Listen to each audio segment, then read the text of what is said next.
पिछली क्लास में हम लोगों ने हैश फंक्शन के डेफिनेशन और उसकी प्रॉपर्टी डिस्कस की थी, जिसमें जो मेन इम्पोर्टेंट जो प्रॉपर्टी थी वो थी कि हैश फंक्शन के केस में हमें यूनिफॉर्म डिस्ट्रीब्यूशन रिक्वायर्ड है. A hash function should have uniform distribution, or you can say in a better way, hash function should distribute all the keys uniformly on the set of slots or on the over the set of slots. Hash function should distribute keys uniformly, okay, over set of slots. Okay, so uniformly ये जो property है, this is the in ideally it may be possible, but practically it is very difficult to achieve. तो इस property को achieve करने के लिए people have proposed some good techniques, जिनकी मदद से हम इस यूनिफॉर्म डिस्ट्रीब्यूशन को completely अचीव नहीं कर सकते, but we can go more closer to this distribution. So let me tell you some of the methods that can be used to achieve uniformity. One is division method. So there are some methods जो कि hash function को design करने में actually इस्तेमाल होते हैं.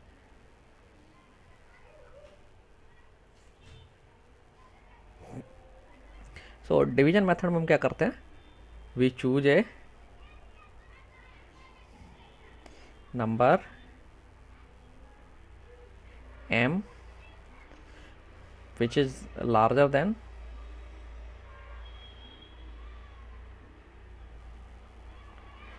the number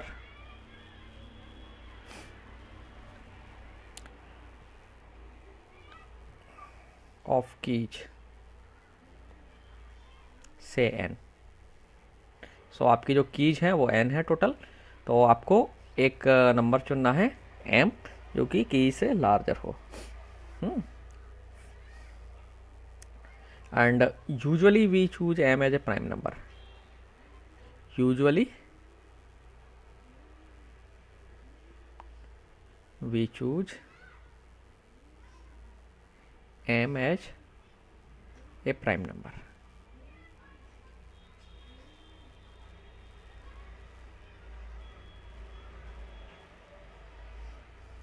okay, तो अब हैश फंक्शन आप फिर इसके बेस पर ऐसे डिफाइन कर सकते हैं, hash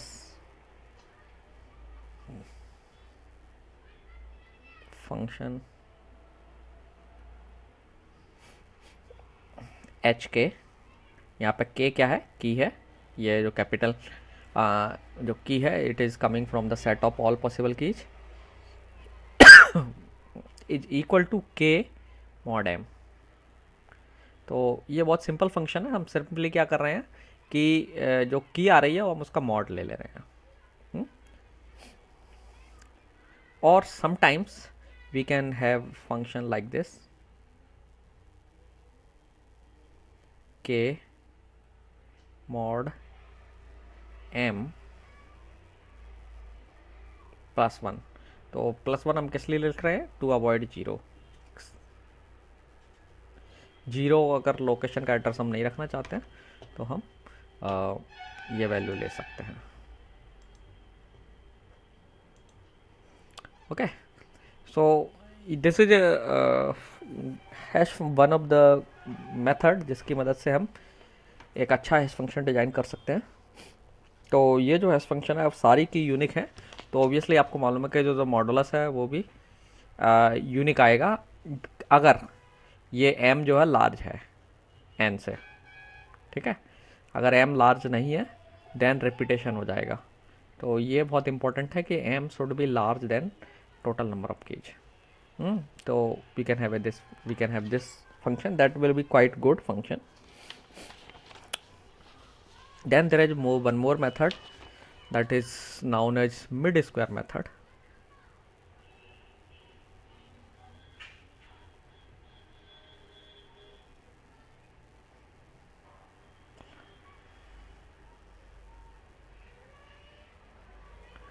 so mid square method में हम क्या करते हैं कि की जो है उसका स्क्वायर कर देते हैं, दैट इज द की के एज स्क्वायर स्क्वायर्ड। ओके, तो ये मैं ज़्यादा लिखूंगा नहीं, एक्चुअली मैं आपको नोट्स प्रोवाइड कर चुका हूँ तो उसमें सब लिखा हुआ है। एंड लेट के स्क्वायर इक्वल टू के डैश है।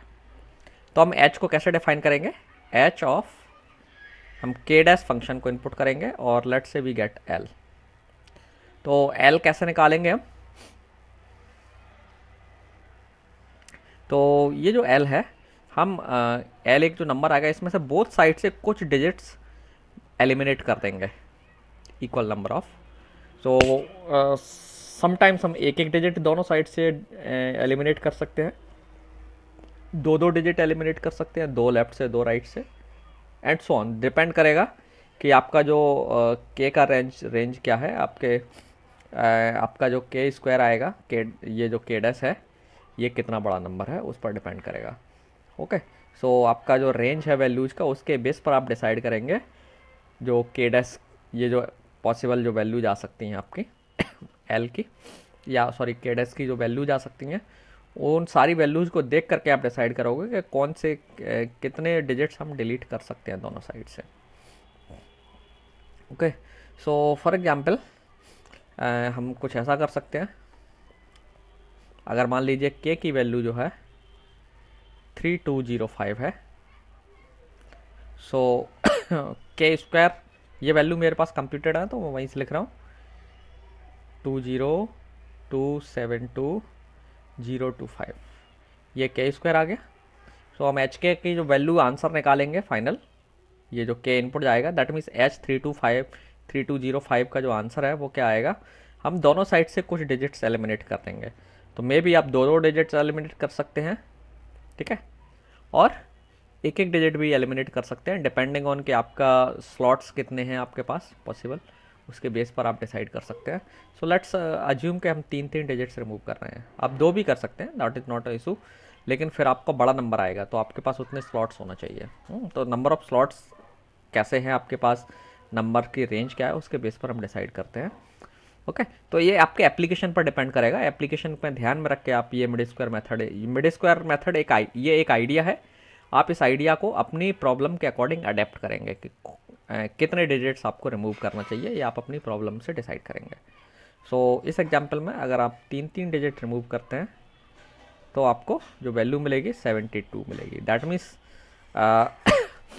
72 नंबर वाले स्लॉट पर ये की स्टोर होगी, जो भी के है, दैट मीन्स 3205 है, ये 72 नंबर वाले स्लॉट पर जाएगी। सिमिलरली अगर के की वैल्यू आपकी 7148 है एंड लेट्स से आपका जो नंबर मिला वो जो स्क्वायर करेंगे आप इसका के स्क्वायर का, के का स्क्वायर करेंगे तो दोनों साइड से तीन तीन डिजिट्स आप रिमूव कर देंगे तो आपको बचेगा 93।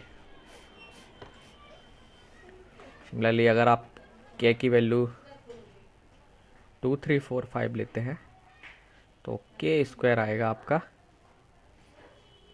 5499 तो इसमें आंसर 99 निकाला है, लेकिन अगर हम कन्वेंशन तीन तीन डिजिट का लेके चल रहे हैं तो तीन तीन डिजिट जाना चाहिए, तो आपका आंसर 9 आएगा, ठीक है।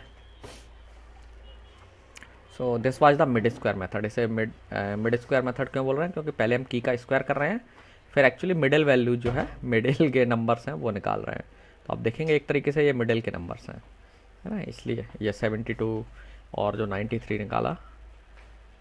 हालांकि हम नाम से देखें तो ऐसा लग रहा है कि हम मिड वैल्यू का स्क्वायर कर रहे हैं, लेकिन हम मिडिल का स्क्वायर नहीं करते हैं, हम एक्चुअली स्क्वायर करने के बाद मिडिल वैल्यू निकाल रहे हैं। So this method is called mid square method. तीसरा मेथड है folding method.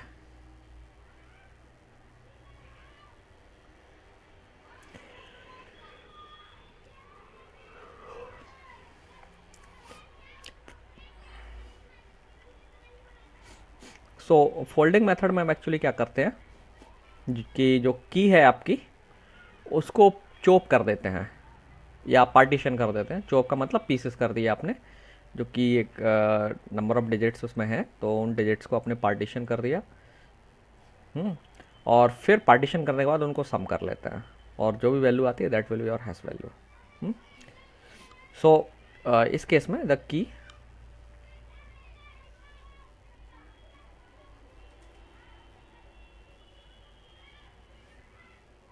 Is partition into a number of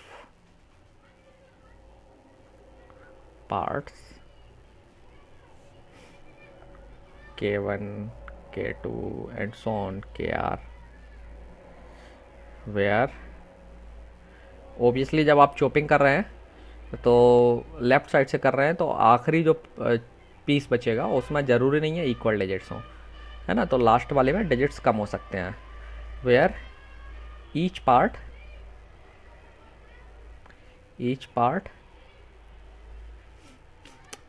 possibly जो है लास्ट में हो सकता है उसमें कम डिजिट्स हो, except possibly the last part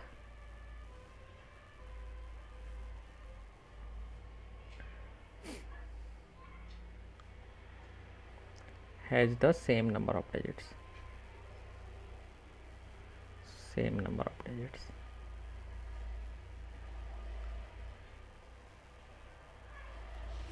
One minute.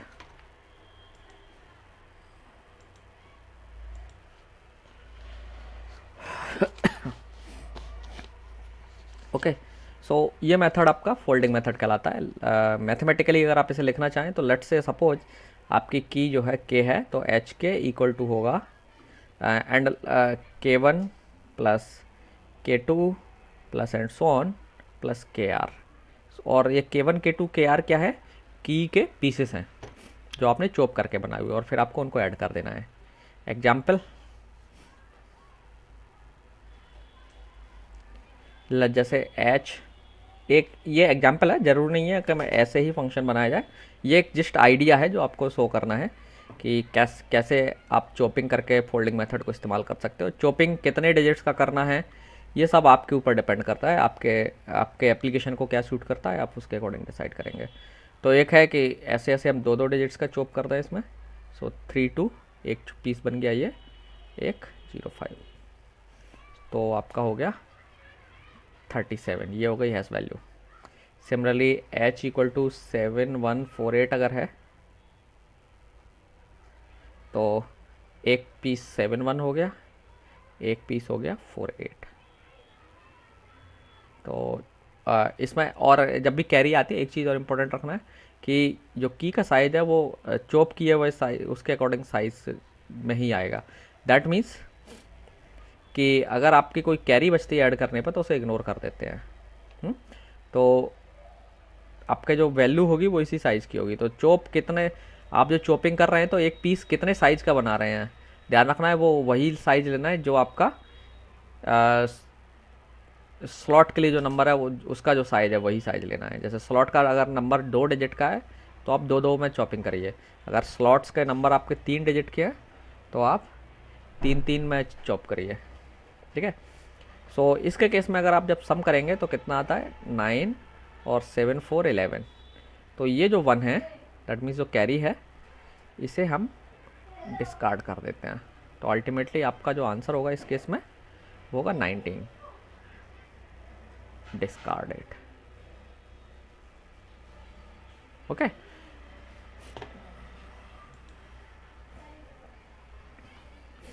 similarly let's and take another example, h 2 3 4 5। तो दो से चॉप कर देंगे, 2 3 और 4 5 68, ठीक है। So these are the 3 methods.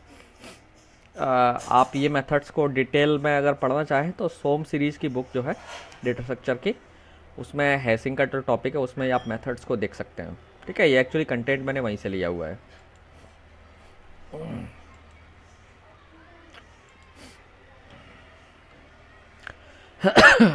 Now there is one more method, जो आपके ये मेथड जो मैंने लिया है ये सोम सीरीज़ की बुक में नहीं है। तो ये मेथड एक्चुअली एक नूथ की बुक है, KNUTH से स्पेलिंग है नाम की उनकी, तो उनकी बुक से मैंने लिया है। तो वो that method is multiplication method.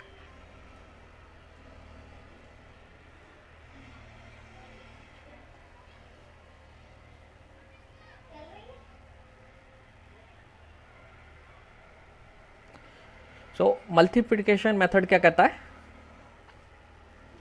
कि की को आप एक नंबर से मल्टीप्लाई करिए, एक कांस्टेंट से, ए से multiply the key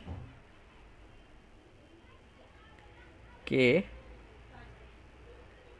with a constant capital A, जो कि जिसकी वैल्यू जीरो के से बीच के बन में, where zero is less than A less than 1। Now अब जो की आपको सपोज आपकी के है और आपने ए से मल्टीप्लाई कर दिया, तो आपको एक नंबर आएगा और इस नंबर में फ्रैक्शनल पार्ट होगा, तो आपको वो फ्रैक्शनल पार्ट एक्सट्रैक्ट कर लेना है। सो एक्सट्रैक्ट फ्रैक्शनल पार्ट,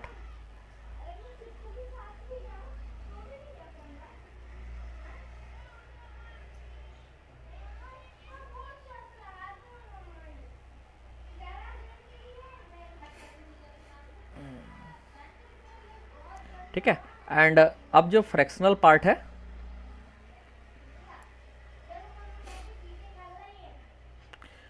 उसे जो नंबर ऑफ स्लॉट्स हैं आपके पास, टोटल जो स्लॉट्स हैं उससे मल्टीप्लाई कर दीजिए एंड मल्टीप्लाई इट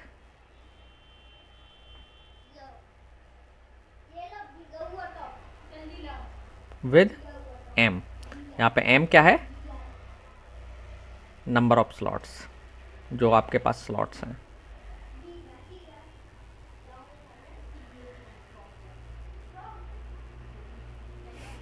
ठीक है।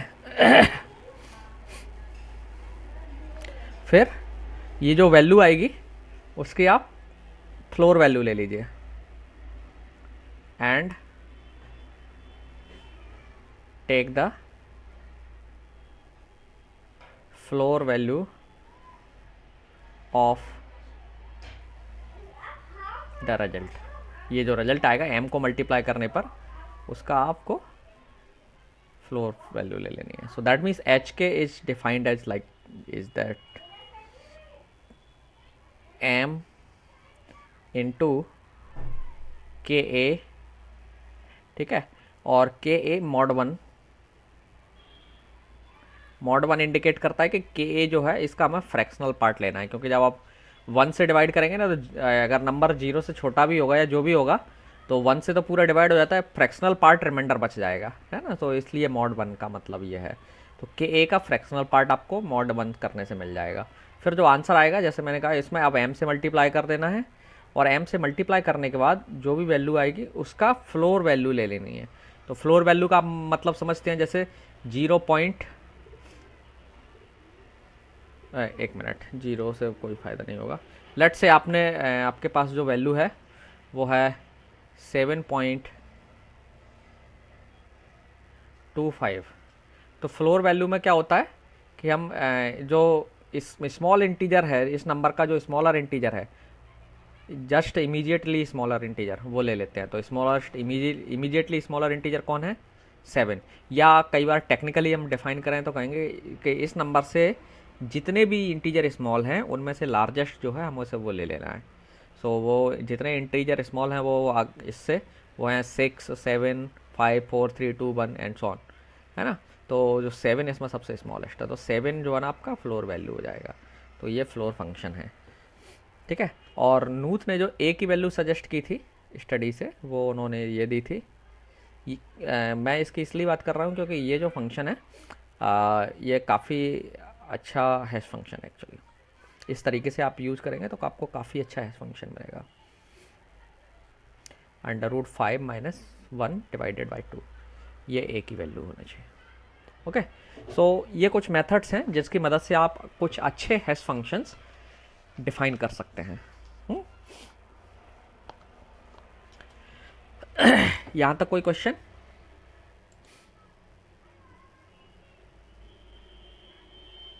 नो, ओके, चलिए। तो अब हम बात करते हैं कोलिजन रिजोल्यूशन की। एक्चुअली आप कितना भी अच्छा हैश फंक्शन बना लीजिए, लेकिन चूंकि क्या है कि नंबर ऑफ जो कीज हैं वो आपके स्लॉट से काफ़ी लार्ज होती हैं, है ना। तो collision is bound to happen, collision होना ही है, हाई चांसेस है कि कोलिजन होगा।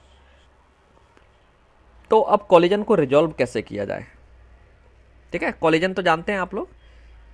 कोलिजन का मतलब क्या है कि आपकी जो कीज है, यहाँ पे K1 भी है, K2 है, and so on Kn, n number of keys अगर हैं तो, और यहाँ आपके स्लॉट्स हैं। Let me tell you, slot number 0, slot number 1, slot number 2, slot number 3 and so on, slot number m-1, total m slots हैं। ठीक है, वी हैव m स्लॉट्स और n कीज। और हैश फंक्शन का काम क्या होता है? यहाँ से इस सेट को इस सेट में मैप करना है, इसे हम u बोलते हैं।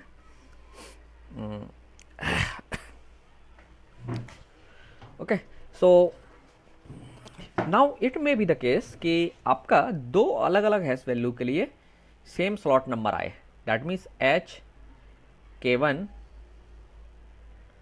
और K2, दो अलग अलग कीज हैं। यहाँ पर K1 is not equal to K2,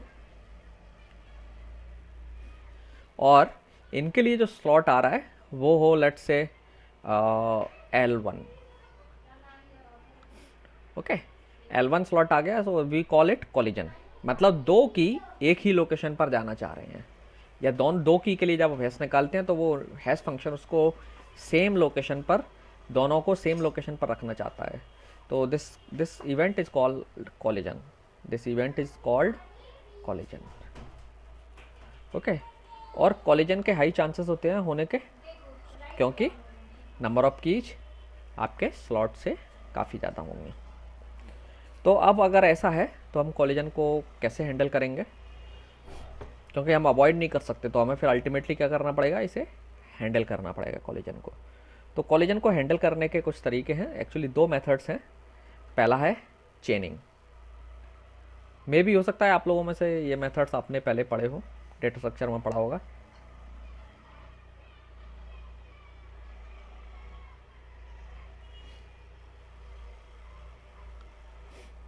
चेनिंग, सो चेनिंग में हम क्या करते हैं एक्चुअली कि ये आपका सपोज कीज का सेट है, K1, K2 and so on Kn। Okay, और इधर आपके लोकेशंस हैं।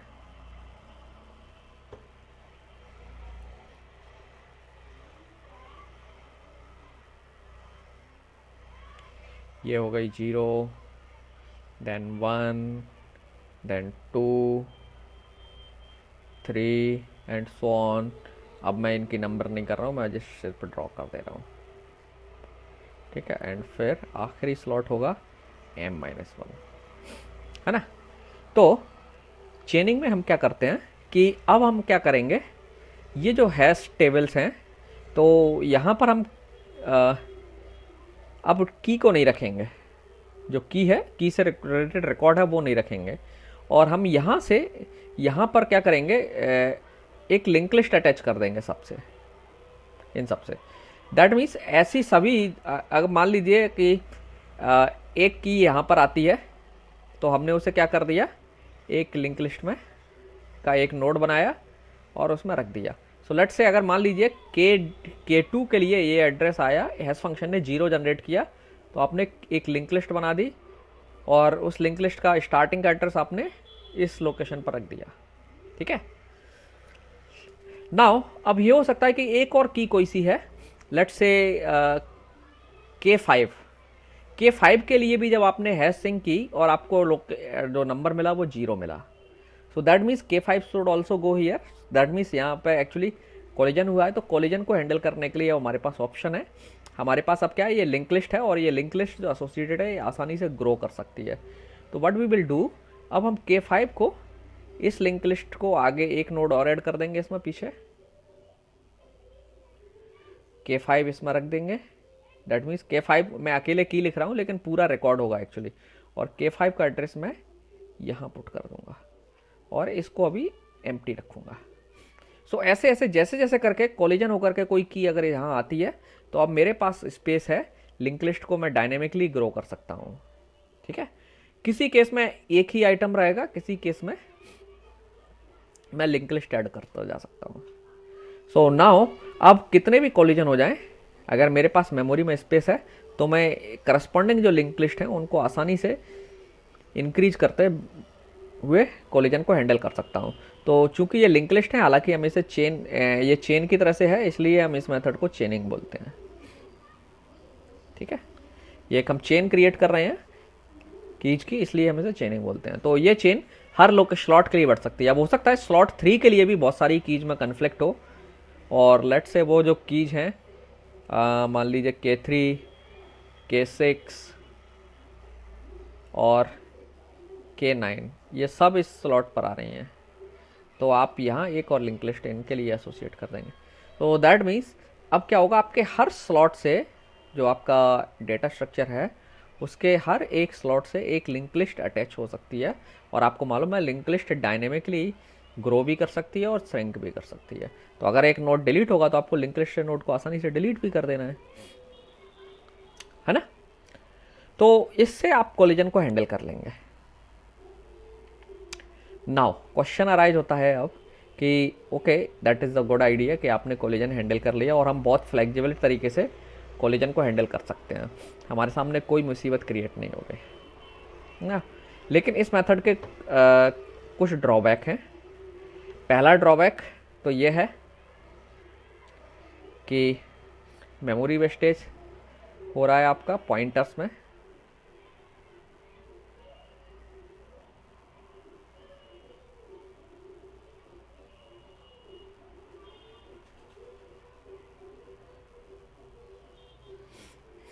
फर्स्ट थिंग है ना। दूसरा प्रॉब्लम, कॉम्प्लेक्सिटी बढ़ेगी क्योंकि लिंक लिस्ट्स हैं तो जो कि पॉइंटर्स से मेंटेन होती हैं। So solution is bit complex. Okay, pointers की वजह से सॉल्यूशन थोड़ा सा कॉम्प्लेक्स हो जाएगा। नाउ तीसरी प्रॉब्लम कभी कभी ये आ सकती है कि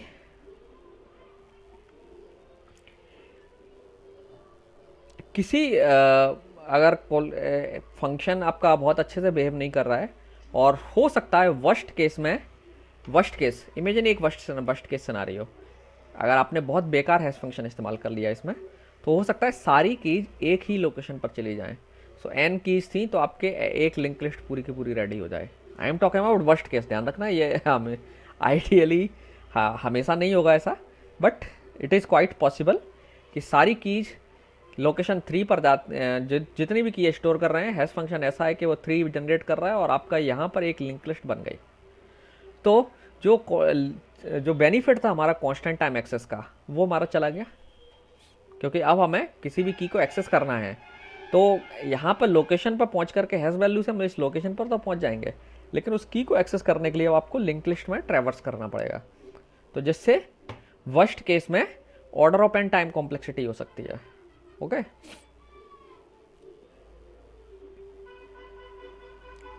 the time complexity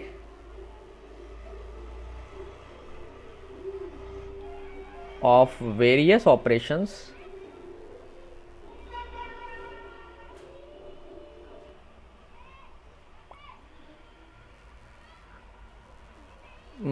may be की जगह पर माइट भी करते हैं।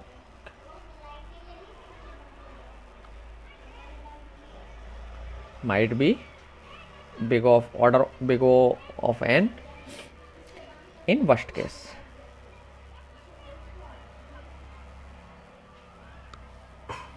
Okay, so what about the average case?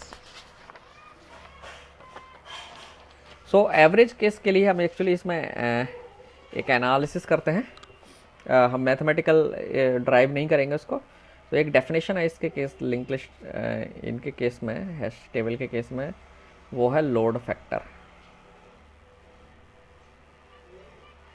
And load factor it is a ratio actually, और ये रेशियो क्या है, इसे अल्फ़ा से रिप्रेजेंट करते हैं। अल्फ़ा इक्वल टू है N upon M. And N क्या है, जो की स्टोर्ड है,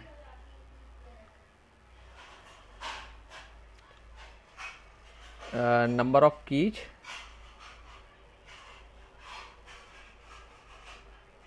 स्टोर्ड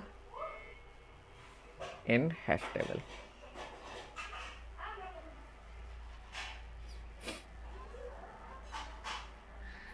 और m क्या है, नंबर ऑफ स्लॉट्स।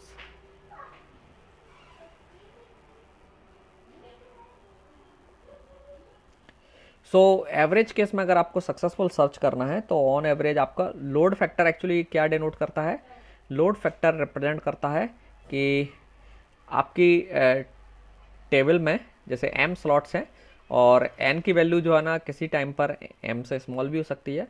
जब m से स्मॉल है इसका मतलब क्या है, अगर अच्छा ये वैल्यू को अल्फ़ा की वैल्यू जो है अगर लेस देन 0 है तो क्या मतलब हो निकलेगा, can you tell me, if alpha is less than less than 1,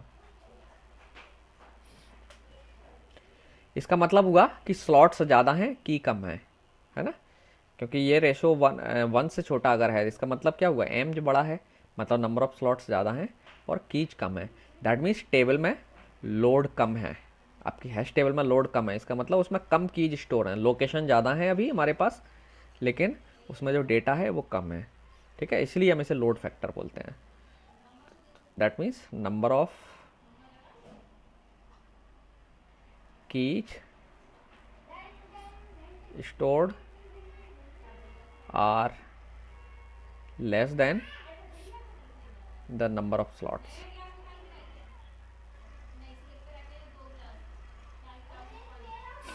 ठीक है, तो इस केस में जब आपके स्लॉट्स बहुत सारे एम्प्टी हैं तो जब लोड फैक्टर कम है तो ओबियसली सर्चिंग में कम टाइम लगेगा।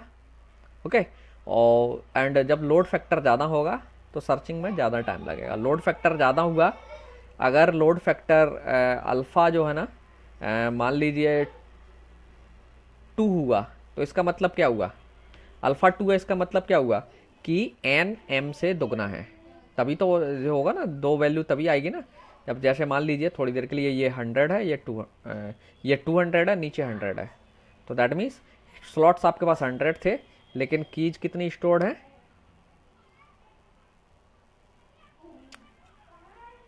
200।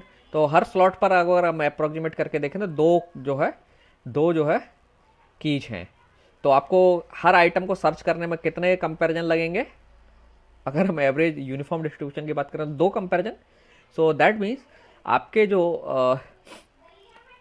सर्च है वो एक्चुअली लोड फैक्टर पर डिपेंड करेगा। तो सक्सेसफुल सर्च में जो टाइम है आपका वो प्रोपोर्शनल होता है थीटा इंटू 1 प्लस अल्फ़ा। ठीक है, अल्फ़ा में के साथ हम 1 क्यों ऐड कर रहे हैं, क्योंकि कुछ टाइम आपको कांस्टेंट टाइम आपको फंक्शन को कंप्यूट करने में भी लगता है, to compute H hash value compute करोगे ना, टू कंप्यूट हैश वैल्यू, उसका टाइम हो गया 1 थीटा 1 प्लस अल्फ़ा, ये लोड फैक्टर। समझ में आया ना मैंने अल्फ़ा क्यों लिया है, आपको मैंने एग्जांपल देकर के एक्सप्लेन कर दिया कि अगर मान लें यूनिफॉर्मली सब जगह पर जैसे दो एन की वैल्यू 200 है और एम की वैल्यू 100 है, इसका मतलब हर स्लॉट पर रफली 2 आइटम्स हैं, है ना। तो लोड फैक्टर बताता है कि रफली कितने कंपैरिजन लगेंगे, रफली एवरेज केस की हम बात कर रहे हैं। तो ओबियसली हर लोकेशन पर मान लीजिए 2 आइटम्स हैं, मतलब क्या हुआ कि आपके जो हैश टेबल है उसमें जो लिंक लिस्ट अटैच है, हर एक लिंक लिस्ट में 2 एलिमेंट्स हैं। तो ओबियसली कंपेयर करने में, एक आइटम को खोजने में आपको 2 कंपैरिजन लग सकते हैं मैक्सिमम वर्स्ट केस में, रफली, है ना। सो दैट मीन्स लोड फैक्टर जितना होगा उस पर डिपेंड करेंगे कितने कंपैरिजन लगेंगे। ओके, तो जो टाइम कॉम्प्लेक्सिटी हो गई सक्सेसफुल सर्च की,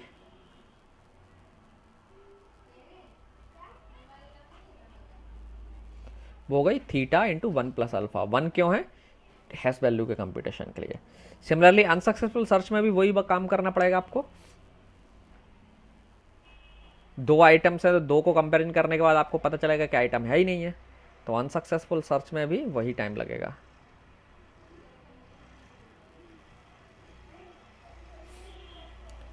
ठीक है, ये टाइम है, time complexity of time complexity. ठीक है, ये दोनों, तो ये भी theta into 1 plus alpha. Okay, यहां तक क्लियर है?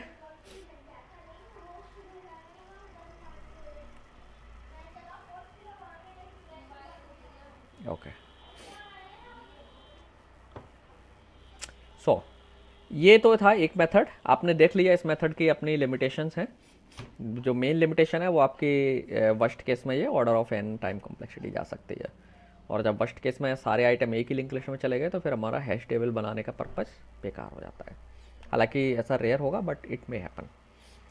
नाउ दूसरा जो सॉल्यूशन है इसमें वो है open addressing.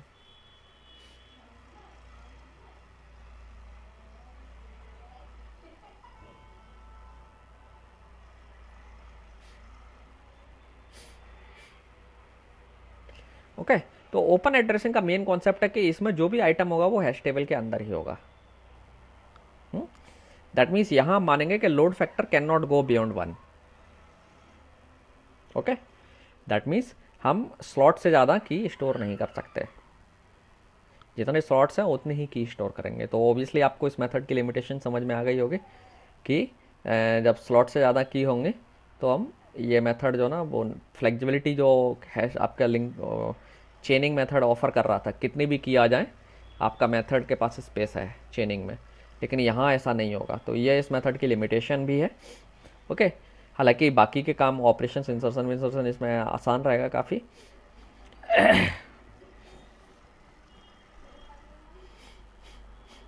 So open addressing में हम क्या करते हैं कि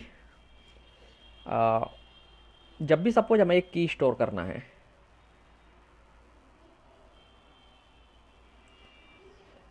ओके लेट्स से एक फंक्शन था, एक की के आई और आपने उसको एच के किया, और let's say this location was H, और एच के की वैल्यू सॉरी एल है, एच के इक्वल टू एल आया। तो आपने क्या किया, इस की को ले जा करके लेट मी इंडेक्स इट के वन के आई कर लेते हैं। सो के आई की आपने यहाँ स्टोर कर दी। ओके, नाउ अगली की आती है and that is let's say के जे, और इसके लिए भी सेम नंबर आता है एल। ओके, सो नाउ अब आप देख रहे हैं कि कोलिजन हो गया है। तो कोलिजन का तो पता आपको तब चलेगा जब आप नोड पर पहुंचेंगे। तो आप पहले यहाँ पर गए अपनी की को स्टोर करने के लिए, लेकिन आपने देखा कि ये तो ऑलरेडी ऑक्युपाइड है, यहाँ पर पहले से एक की है। तो अब ओपन एड्रेसिंग में हम क्या करते हैं कि इसकी जस्ट अगली लोकेशन पर हम की को रख देते हैं। सो के जे को हम यहाँ रख देंगे। ओके, अब मान लीजिए एक और की आ जाती है जिसके लिए फिर से एड्रेस एल आ जाता है। तो यहाँ भी इसे भी मेथड आपका यहाँ स्टोर करने की कोशिश करेगा, लेकिन यहाँ ऑक्युपाइड है ऑलरेडी। फिर वो देखेगा कि इस यहाँ नहीं तो इसकी अगली लोकेशन पर रख देते हैं, अगली लोकेशन भी ऑक्युपाइड है, तो फिर वो क्या करेगा, नेक्स्ट जो भी एम्प्टी लोकेशन मिलेगी वहाँ रख देगा। हो सकता है ये लोकेशन भी एम्प्टी नहीं हो तो वो उसके अगली लोकेशन पर जाएगा, एंड उसको आखिर में हो सकता है कि लास्ट लोकेशन पर चला गया, तो लास्ट लोकेशन पर ये भी एम्प्टी अगर है तो वो फिर फर्स्ट लोकेशन को ट्राई करेगा। दैट मीन्स ये आपकी एक सर्कुलर जो क्यू है उसकी तरह से ट्रीट होती है। ओके, आपका मेथड रोटेट कर देता है। सो मतलब कहने का ये है कि ओपन एड्रेसिंग में हम क्या करते हैं कि अगर आपका कोलिजन होता है तो कोलिजन के बाद जो नई की जिस की के लिए कोलिजन हुआ है तो उसको हम क्या करते हैं, उसकी जो लोकेशन आई है उससे अगली वाली लोकेशन पर स्टोर करने की कोशिश करते हैं। अगर वो लोकेशन एम्प्टी है तो वहाँ रख देंगे, नहीं है तो उसकी अगली लोकेशन को देखेंगे क्या वो एम्प्टी है, अगर है तो वहाँ रख देंगे, नहीं तो उसकी अगली लोकेशन पर रख देंगे, एंड सो ऑन। ओके, अगर कोलिजन नहीं है तो नॉर्मली स्टोर करना है, कोलिजन होगा तो हम क्या करेंगे, अगली लोकेशन पर रख जाएंगे। अब नाउ ये हो सकता है कि जैसे मान लीजिए हमने L1 प्लस लोकेशन पर दूसरी की रख दी, अब एक और एक की आती है के जेड जिसके लिए एड्रेस आता है L+1, लेकिन आपने देखा इसके लिए अब कोलिजन नहीं हुआ है ना, कोलिजन नहीं हुआ है, लेकिन जब आप इसको रखने गए तो आपने देखा ये तो ऑक्युपाइड हो गई ऑलरेडी।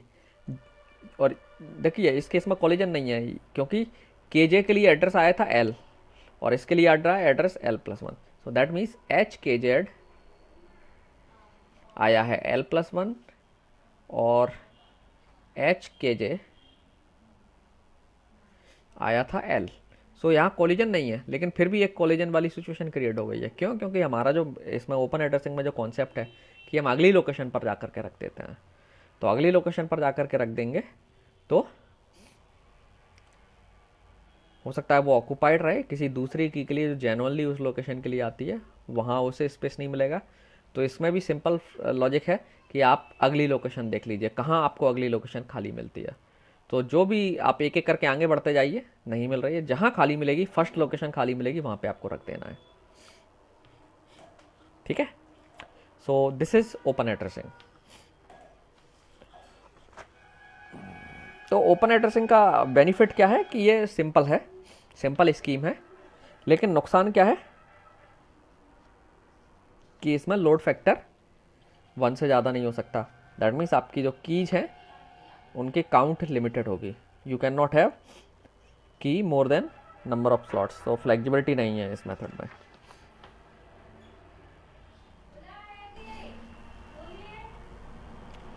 ओके, नाउ ये जो ओपन एड्रेसिंग है, इसमें जो मैंने बोला कि आप जब की रखने जाते हैं तो आपको लोकेशन जो एम्प्टी, जो जिस लोकेशन पर आप रखने जा रहे थे की, उस लोकेशन पर आप पहुंचे तो आपको पता चला वो लोकेशन तो ऑक्यूपाइड है।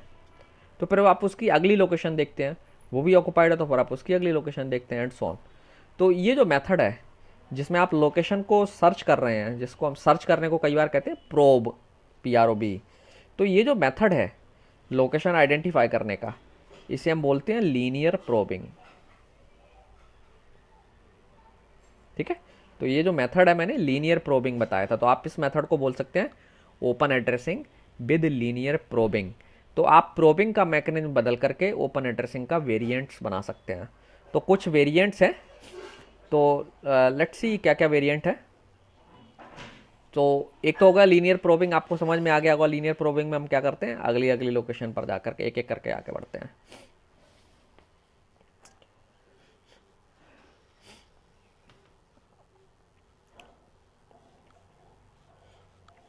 नाउ दूसरा जो मेथड है वो है क्वाड्रेटिक क्लस्टरिंग।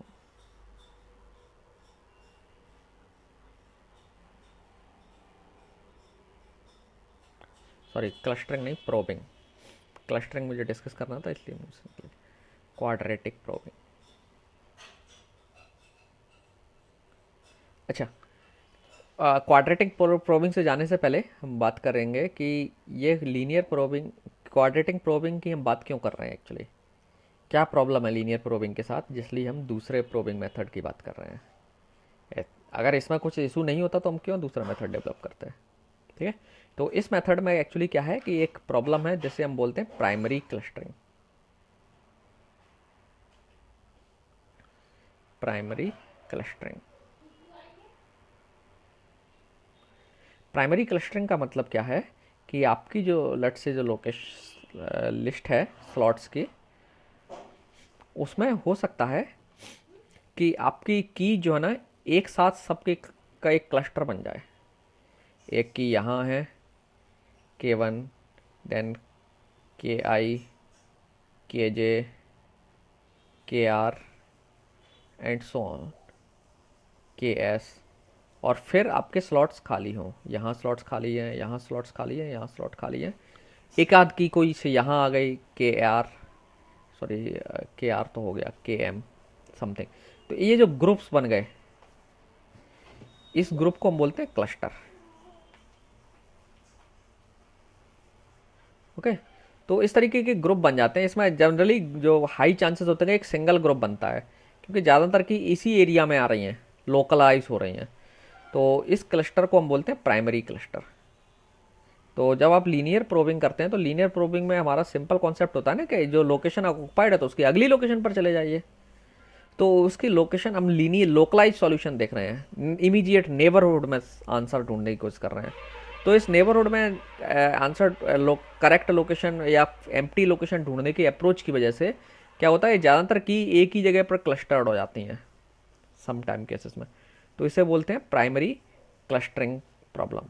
ठीक है, और कई लोकेशंस एम्प्टी रहती हैं और कुछ ही जगह पर सब लोग सारी की यहीं जाना चाहते हैं। तो this is called primary clustering. So ये प्रॉब्लम आपके कभी कभी लीनियर प्रोबिंग के साथ देखने को मिलती है। तो इसके लिए फिर हम क्या करते हैं, हम इन्हें डिस्ट्रीब्यूट करना चाहते हैं, हम एक साथ नहीं रखना चाहते। हम जानबूझ के ये आपका जो लीनियर प्रोबिंग मेथड है गुच्छा बना दे रहा है, एक तरीके का क्लस्टर बना दे रहा है। क्योंकि हम क्या कर रहे हैं, नेक्स्ट की पर नेक्स्ट जगह पर जाके रख दीजिए, उस नहीं है खाली तो उसके नेक्स्ट पर रख दीजिए जा करके। तो इस अप्रोच की वजह से ऑटोमेटिकली सारी कीज एक जगह क्लस्टर हो जाती हैं, एंड दिस इज कॉल्ड, वो हम बोलते हैं primary clustering. Now quadratic probing में हम क्या करते हैं कि हम इस टाइप का एक हैश फंक्शन इस्तेमाल करते हैं।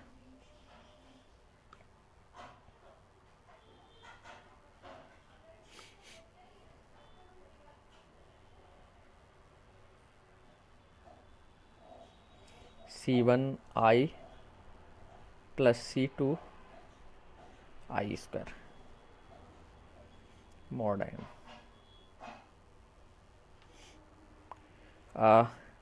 where C1 C2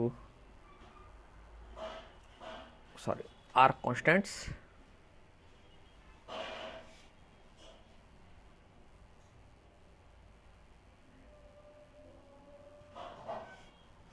and I equal to 0 1 2 and so on m minus 1। ठीक है, तो ये आई काउंटिंग के लिए एक पहला कोलिजन, दूसरा कोलिजन एंड सो ऑन। तो क्वाड्रेटिक प्रोबिंग में हम क्या करते हैं, हमारे पास दो हैश फंक्शन है एक्चुअली। सो ये आपका ओरिजिनल हैश फंक्शन है जिससे आपने एड्रेस निकाला पहले। ओके, सो आपने देखा कोलिजन हो गया, तो आप उसके लिए अब अगली लोकेशन, अब अगला आइटम जो आएगा उसके लिए भी फिर से कोलिजन होता है। तो आप उसमें फिर क्या करेंगे, आई की वैल्यू 1 हो जाएगी और C1 C2 ऐड कर लेंगे और आई का square C1i square C2i square ये जोड़ेंगे और ये जो वैल्यू आएगी ये आपका नया एड्रेस होगा। ठीक है, ओके। नॉर्मली आप ये हैश फंक्शन यूज करेंगे, लेकिन जैसे ही कोलिजन आपको मिलता है तो आप इस फंक्शन को कंप्यूट कर लेंगे और ये फंक्शन आपको अब क्या करेगा, एक नया एड्रेस देगा। रादर देन अगली लोकेशन पर जाने से अच्छा है नया एड्रेस कैलकुलेट करें। तो यहाँ पर एक तरीके से आप कह सकते हैं कि we are using two hash functions, और ये वाला हैश फंक्शन ये जो है ये कोलिजन के केस में इस्तेमाल होता है।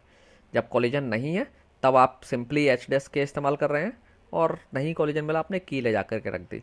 लेकिन जब कोलिजन हुआ तो आपने क्या किया, एच डैश के इस्तेमाल किया। शुरू में आप आई की वैल्यू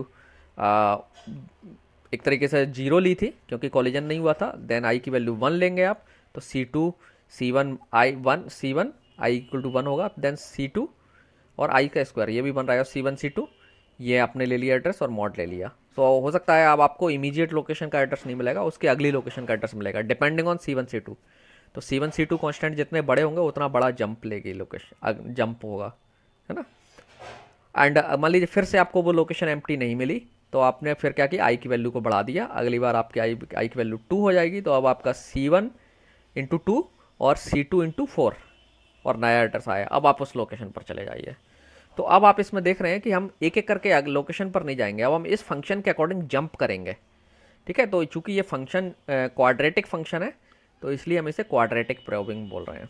ओके, तो अब जब भी हम कीज रखेंगे तो ऐसा नहीं होगा कि अब जैसे मान लीजिए आपने यहाँ पर की थी K1 और K2 की के लिए कोलिजन आया, तो आप यहाँ रखने वाले थे, लेकिन आपने देखा कि कोलिजन हो गया है, तो आपने इस फंक्शन में आई की अब वैल्यू 1 लेकर के 1 मिनट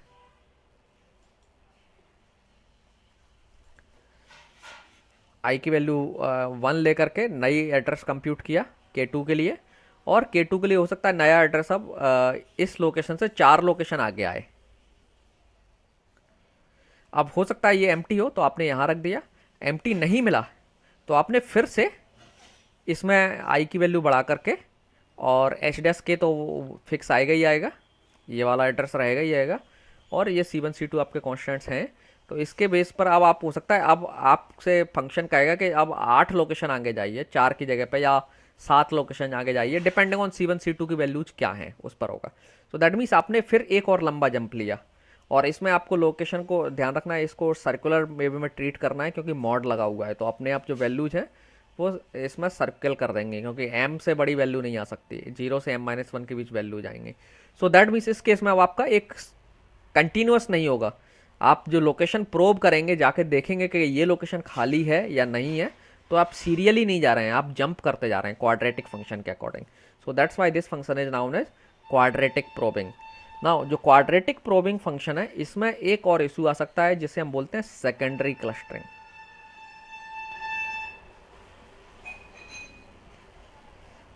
प्राइमरी क्लस्टरिंग में क्या होता था, एक सिंगल लार्ज क्लस्टर बन जाता था। सेकेंडरी क्लस्टरिंग में हो सकता है कि अब आपका जो स्लॉट्स हैं उसमें छोटे छोटे मल्टीपल क्लस्टर्स बन जाएं, ऐसे जैसे 4 कीज का गुच्छा यहां बन गया, K1 K2 K3 K4, है ना, और इसके आसपास कुछ लोकेशंस खाली हैं, एक गुच्छा यहाँ बन गया कीज का, K8 K9 K11 K12, फिर बहुत सारी लोकेशंस खाली हैं। तो इस तरीके के जो क्लस्टर्स बन रहे हैं छोटे छोटे मल्टीपल, इन्हें बोलते हैं हम सेकेंडरी क्लस्टर्स।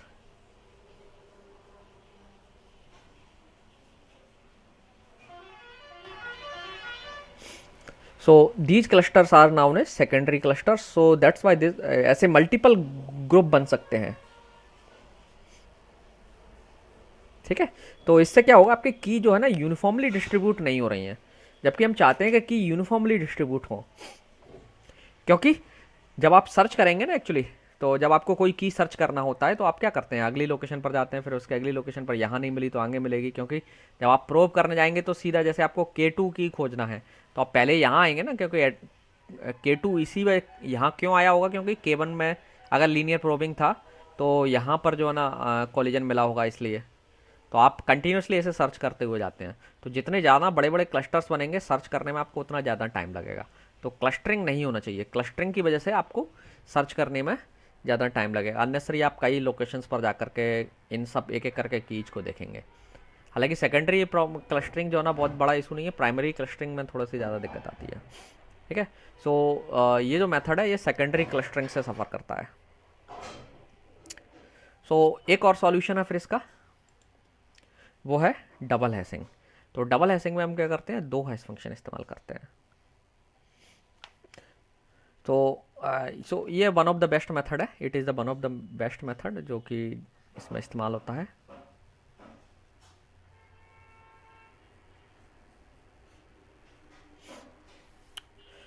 तो इसमें आपके पास 2 हैश फंक्शन है, जो कैपिटल एच हैश फंक्शन जो है, जो आपका हैश फंक्शन कैपिटल एच है वो इस फॉर्म का होगा, H K I equal to H1K plus I H2K।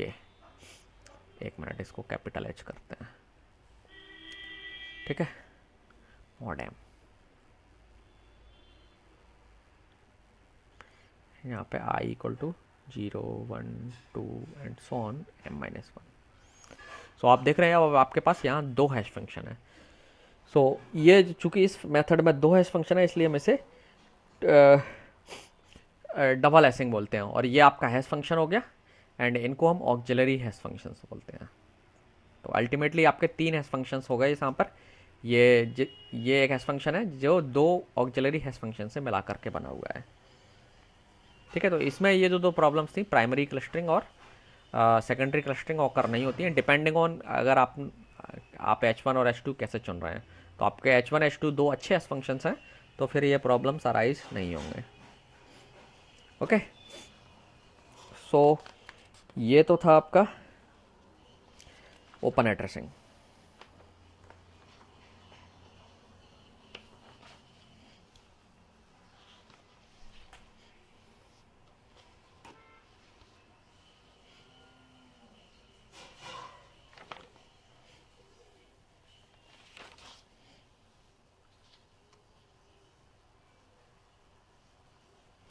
अच्छा, एक थ्योरम का स्टेटमेंट है जो मैंने आपको ये नोट्स प्रोवाइड किए उसमें लिखा हुआ है, तो हम उस थ्योरम को प्रूव नहीं करेंगे, we do not have so this much of time.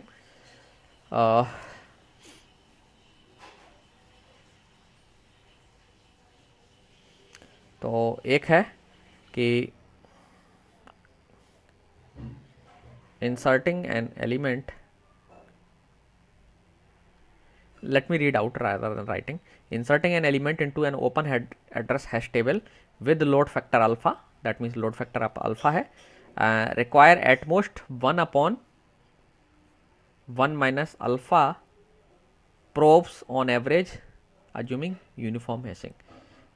मतलब इंसर्शन करते समय आपको इतने प्रोब करना पड़ सकते हैं, लगभग 1 अपॉन 1 माइनस अल्फा, जहाँ पे अल्फा क्या है, लोड फैक्टर। ठीक है, सो ओबियसली अल्फा ज़्यादा होगा तो क्या होगा, नीचे की वैल्यू छोटी हो जाएगी क्योंकि अल्फा सब्ट्रैक्ट हो रहा है। अल्फा अगर ज़्यादा होगा तो नीचे की वैल्यू छोटी होगी और ये टोटल वैल्यू बड़ी हो जाएगी। सो लोड फैक्टर ज़्यादा होगा तो फिर इंसर्शन में आपको ज़्यादा प्रोब करना पड़ेंगे। प्रोब का मतलब सर्च कर, जा कर के देखना लोकेशंस को, हर लोकेशन को जाकर के चेक करना कि वहाँ आइटम है या नहीं है। अगर नहीं है तभी आप आइटम रखते हैं ना, तो आइटम जब इंसर्ट कर रहे हैं तो आप प्रोब करते हैं कि लोकेशन एम्प्टी है या नहीं है। तो अल्फ़ा अगर आपका जितना छोटा होगा उतना मतलब ये वैल्यू स्मॉल रहेगी, और अल्फ़ा अगर बड़ा होगा तो क्या होगा, ये टोटल वैल्यू नीचे की स्मॉल हो जाएगी और इसकी वजह से ओवरऑल वैल्यू लार्ज हो जाएगी, तो आपके प्रोब बढ़ जाएंगे। ठीक है, तो अल्फ़ा पर डिपेंड करता है इसमें कितने प्रोब रिक्वायर्ड होंगे इंसर्शन के टाइम पर। देन एक और है कि सक्सेसफुल सर्च अगर आपको करना है जहाँ पे, तो ओपन एड्रेसिंग में आपको कितने प्रोब लगेंगे। तो इसके लिए भी एक थ्योरम है, we will not prove that theorem. तो उसके लिए जो सर्च है, उसके लिए जो फॉर्मूला है वो है 1 upon alpha log 1 upon 1 minus alpha. ये भी आपके लोड फैक्टर पर डिपेंड करता है। ठीक है, तो ये फॉर्मूला आपको याद रखना है, इस पर हो सकता है इस पर बेस्ड आपको कुछ न्यूमेरिकल देखने को मिले। तो मैंने जो आपको नोट्स सेंड किए उसमें कुछ न्यूमेरिक मैथमेटिकल है, तो एक बार आप उसे देख लेना। पीछे मैंने थ्योरम के बाद में एक एग्जांपल करके कुछ दिखाया हुआ है। ओके, एनी क्वेश्चन इनके अलावा? हम थ्योरम तो प्रूव नहीं कर पाएंगे, we don't have much time to go into very deep. मैंने कुछ मैथमेटिकल पोर्शन भी स्किप कर दिया है because we do not have time.